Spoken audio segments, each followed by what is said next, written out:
مسلمان به هله کامیاب کیږي چې کله مسلمانو قرآن او حدیث مخې ته ایښودي. او صحابه کرامو څنګه زندگی وه، څنګه زندگی وه. قرآن کې الله فرمای فلا وربک لا یؤمنون حتی یحکموک.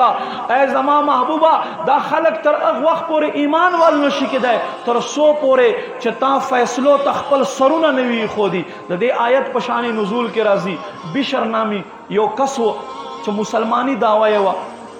یو یهودي سره په پټي باندې لانجه راغله چې په پټي باندې لانجه راغله.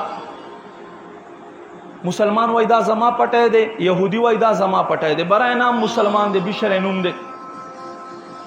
فیصله نبی علیہ السلام ته راوړه. نبی علیہ السلام یهودي په حق کې فیصله وکړه، وای دا پټی د دې یهودي دی، د بشر دستانه کې.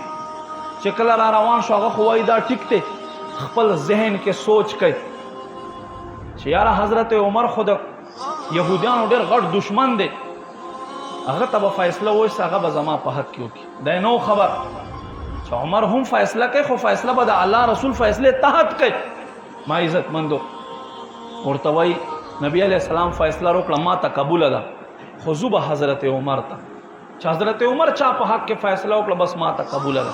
یا بزو کعب بن اشرف ته د یهودیانو چې کوم ملاو هغه خواته به ورځو، هغه چې چا په حق کې هغه وایي چې د ستاسو نبي یو ځل فیصله وکړه نو کعب بن اشرف ته زه نه ورځم، هغه خو رشوت خور دی، رشوت علي.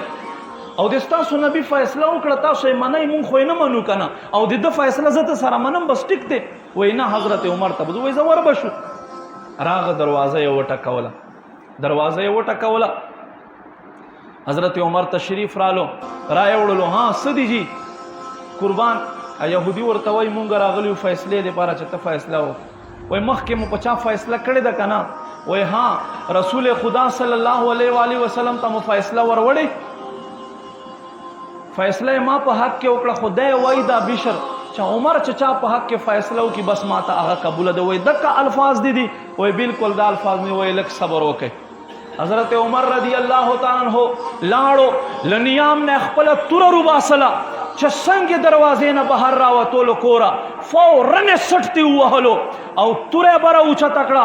وایي څوک هم چې د رسول په فیصلې باندې له پاسه اختیار لري عمر په عدالت او په کچهرۍ کې به دا فیصله وي چې په توره به سر اوچتېږي.